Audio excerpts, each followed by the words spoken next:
Cartas de uma Morta. Espírito Dona Maria João de Deus. Psicografia de Chico Xavier. 1935. Parte 6. 52.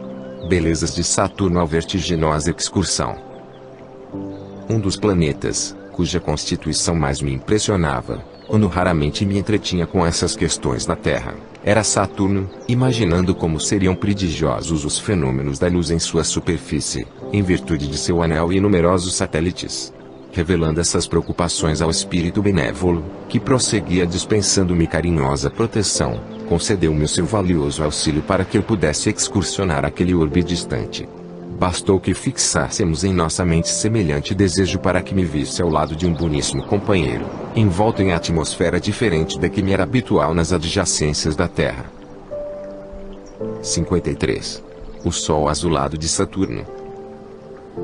Vi-me então, numa superfície diversificada, onde parecia pisar sobre um amontoado de massas mais ou menos análogas ao gelo, sentindo-me envolvida numa temperatura singular.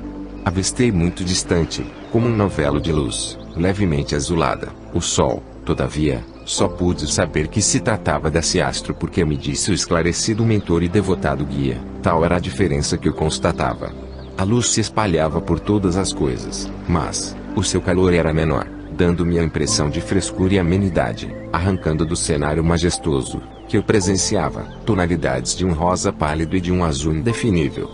Vi, depois, várias habitações de estilo gracioso, onde predominavam grandes colunatas artisticamente dispostas, decoradas com uma substância para mim desconhecida, que mudava de cor, em lindíssimas nuances, aos reflexos da luz solar. 54. Um mundo sem clorofila.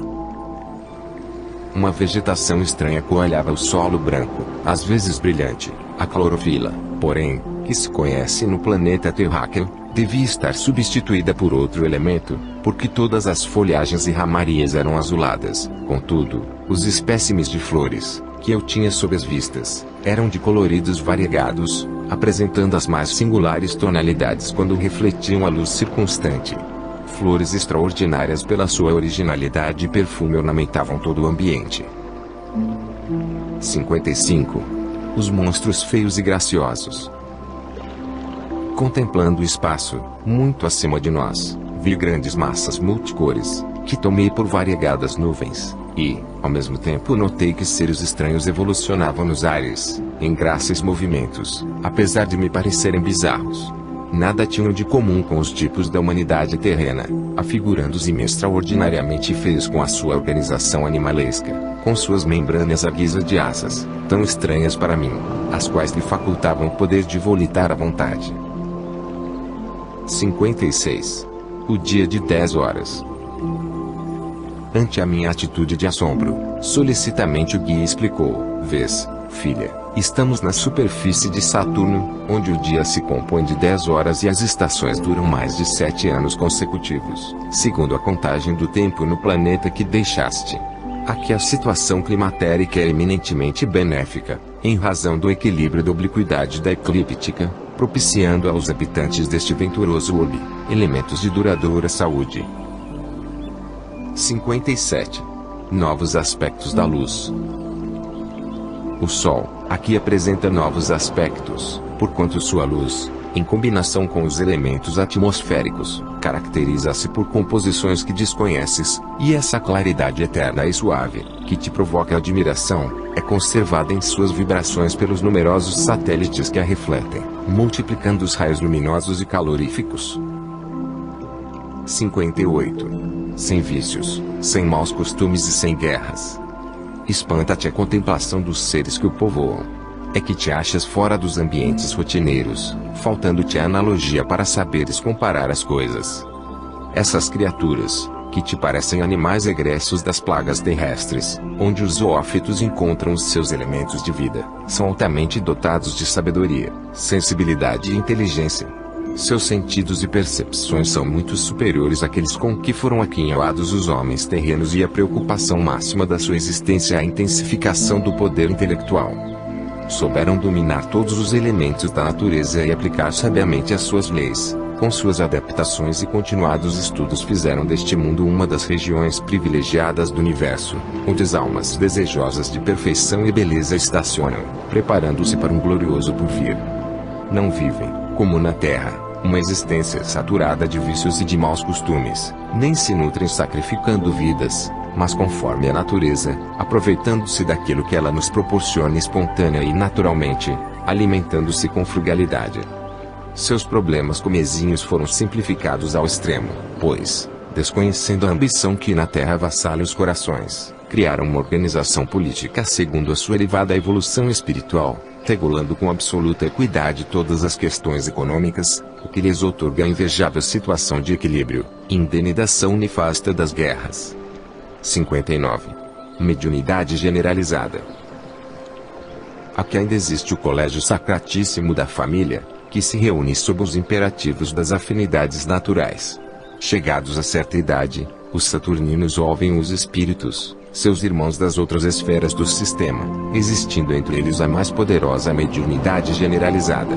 Conhecem todas as combinações fluídicas requeridas ao seu bem-estar, e a eletricidade e a mecânica não têm para eles segredos, sabendo utilizar-lhes as forças com plena consciência das suas possibilidades. Também estão ao par do que ocorre nos outros mundos e todo habitante de Saturno pode calcular com precisão matemática, de um momento para outro, a posição dos satélites dos outros planetas, respondendo com acerto qualquer arguição nesse sentido.